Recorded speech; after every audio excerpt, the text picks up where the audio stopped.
കാരണം എന്റെ ഹസ്ബൻഡിന് തടിക്കണമെന്ന് തീരെ ഇഷ്ടമല്ല. അപ്പൊ ആളെപ്പോഴും എന്നെ കണ്ട ആള് പറയും ഹാത്തി ഹാത്തി. ഞാൻ മെലിഞ്ഞിട്ടാ, എന്നാലും ആള് പറയും ഹാത്തി ഹാത്തി പറയും. അപ്പൊ പറയണം കുട്ടികളൊക്കെ ഒന്ന് കാണണമെന്ന് പറയണം. ആൾക്ക് മെലിഞ്ഞതൊക്കെ അറിയുള്ളൂ. അപ്പം ആൾക്ക് ഓഹോ ഹാത്തിയാണല്ലേ, അപ്പൊ ഞാൻ കാണിച്ചു. അപ്പൊ ഞങ്ങൾ തമ്മിലൊരു കോമ്പറ്റീഷൻ ആണ്. ആൾക്ക് ഒരു ലൈഫിൽ ഒരു എന്താ പറയാ ഒരു സിസ്റ്റമാറ്റിക് ലൈഫാണ് ആളുള്ളത്. എന്ത് സംഭവിച്ചാലും ആള് രാവിലെ എണീക്കും, ആള് ജിമ്മിന് പോകും, ആള് വിളക്ക് കത്തിക്കും. ആളുടെ ലൈഫ് അങ്ങനെ എന്തൊക്കെ സംഭവിച്ചാലും ശരി, ആൾക്ക് അതിനൊരു മാറ്റം ഉണ്ടാവില്ല. നമുക്ക് അങ്ങനല്ല. നമ്മളിപ്പോ തലേന്ന് ലേറ്റ് ആയി കടന്നാൽ നമ്മൾ എണീക്കൊന്നുമില്ല. ഇല്ല, ഞാനൊന്നും എഴുന്നേക്കറിയില്ല. അല്ല, ഞാൻ എണീക്കും.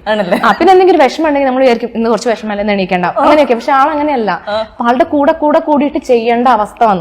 അപ്പൊ കുട്ടികൾക്കാണെങ്കിൽ അവരുടെ സ്ഥിതിയോ തന്നെ, അവർക്കും ഇഷ്ടമില്ല ഉറങ്ങണം എന്നാണ്, പക്ഷെ ആൾക്ക് നിർബന്ധമാണ് എണീക്കണം എന്നൊക്കെ ഉള്ളത്. കുഞ്ഞതിനെ അങ്ങനെ തന്നെയാണോ? ചെറിയ അതെ, അത് ചെറുതാവുമ്പോ മുതൽ ആൾ അങ്ങനെ ട്രെയിൻ ചെയ്യാം. ആദ്യമൊക്കെ എനിക്ക് ഭയങ്കര ദേഷ്യമായിരുന്നു. ഇത് എന്തൊരു മനുഷ്യനാണ് കുന്താന്നൊക്കെ. അറിയില്ലായിരുന്നോ? അതൊന്നും നമ്മൾ കിടന്നെണീക്കുന്നൊന്നും നമ്മൾ പ്രേമിക്കുമ്പോ അറിയില്ലല്ലോ. അതൊന്നും ഏതെങ്കിലും പ്രേമിക്കുന്ന കുട്ടി ചോദിക്കും നീ എത്ര മണിക്ക് എണീക്കാന്ന് ചോദിക്കില്ല. അത് നമ്മൾ നല്ല കാര്യങ്ങൾ മാത്രമേ സംസാരിക്കുള്ളൂ. ഇതെല്ലാവർക്കും ഒരു പാടായിക്കോട്ടെ. പ്രേമിക്കുമ്പോ ചോദിക്കണം എത്ര മണിക്ക് എണീക്കും, എത്ര മണിക്ക്. പക്ഷെ അല്ല, ഞാൻ അങ്ങനെ ഒരു ക്യാരക്ടറാ. എന്ന് വെച്ചിട്ടുണ്ടെങ്കിൽ ദിവസമൊന്നുമല്ല, രാവിലെ എണീച്ച് കുളിച്ച് വിളക്കത്തിച്ച് അങ്ങനെ ഒരു ശീലം ഉണ്ട് എനിക്ക്. അപ്പം അയാളിലും അങ്ങനെ ഒരു ശീലം കണ്ടപ്പോ ഞാൻ വിചാരിച്ചോ ഇത് തന്നെ എന്റെ ഭർത്താവ്.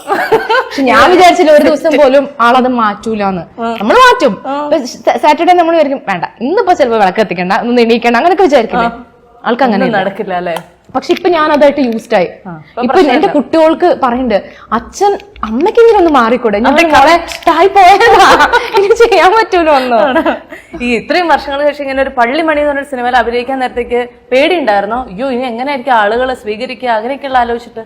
ഇല്ല, അതാ ഞാൻ പറഞ്ഞത്, ഇതൊരു സൈക്കോ ത്രില്ലർ മൂവി അല്ലേ. അപ്പം എന്തായാലും ആൾക്കാരെ സ്വീകരിക്കാണ്ടിരിക്കില്ല എന്നൊരു വിശ്വാസം ഉണ്ട്. അതെ, അപ്പൊ ഈ പറക്കും തളിക ചെയ്യുമ്പോൾ അങ്ങനെ ഒരു വിശ്വാസം ഉണ്ടായിരുന്നു. അതേ വിശ്വാസം പറക്കും തളിക ചെയ്യുമ്പോൾ ഒന്നും അറിയില്ലല്ലോ, 16 വയസ്സല്ലേ ഉള്ളൂ. അത്രേ ഉള്ളൂ. പക്ഷെ എന്നാലും നമുക്കൊരു വിശ്വാസം ഉണ്ടാവില്ല. നമുക്കറിയാം ഏകദേശം അത് ഒരു വിശ്വാസം ഉണ്ടാവും, ഇത് ആൾക്കാരിലേക്ക് പോകും. പക്ഷെ എന്നെ സ്വീകരിക്കും എന്നുള്ളത് എനിക്ക് അറിയില്ലായിരുന്നു കേട്ടോ. കാരണം ഞാൻ എല്ലാവരോടും പറഞ്ഞത് ഞാൻ ദിലീപേട്ടൻ നായിക്കാൻ പോവാണ്, ശരി അപ്പൊ സ്ക്രീനിൽ കാണാം എന്നൊക്കെ പറഞ്ഞിട്ടാ വന്നത്. പിന്നെ മാക്സിമം എല്ലാവരും ഫോൺ ചെയ്ത് പറഞ്ഞു കൊടുത്തിട്ടൊക്കെ ഞാൻ വന്നേ. പക്ഷെ ഇവിടെ വന്നിട്ടാണ് കറുപ്പ് വേഷം. ഞാൻ പറഞ്ഞു ഈശ്വര പേര് പോയില്ലേ, പേരെ മുഴുവൻ അറിയിച്ചു. ഇനിയിപ്പോ ഇതാണ് അവര് കാണാൻ പോകുന്നത്. നിത്യക്ക് പ്രേതത്തിൽ ഇപ്പൊ പള്ളിമണി എന്നൊരു സിനിമയിൽ അഭിനയിച്ചതുകൊണ്ട് ചോദിക്കുക, പ്രേതത്തിൽ വിശ്വാസം ഉണ്ടോ? ദൈവത്തിൽ വിശ്വാസം ഉണ്ടോ? എനിക്ക് വിശ്വാസമുണ്ട്. അപ്പൊ പിന്നെ പ്രേതത്തിന് നമ്മൾ കുറച്ചൊക്കെ വിശ്വസിക്കണം. പക്ഷെ പ്രേതങ്ങൾക്ക് ഒരു പോസിറ്റീവ് ഉണ്ടെങ്കിൽ നെഗറ്റീവ് ഉണ്ടാവും ഉറപ്പാണ്. പക്ഷെ പ്രേതങ്ങൾക്ക് പോസിറ്റീവ് ഉണ്ടോ? അങ്ങനെയല്ല, ഒരു പോസിറ്റീവ് ഉണ്ടെങ്കിൽ നെഗറ്റീവ് ഉണ്ടാവും. പക്ഷെ പ്രേതം എന്ന് പറയുന്ന ഒരു സാധനം ഉണ്ടെങ്കിൽ അതിനൊരു ശരീരം വേണ്ടേ സഞ്ചരിക്കാൻ, അങ്ങനെ ഉണ്ടാവും എന്ന് ഞാൻ വിശ്വസിക്കുന്നില്ല.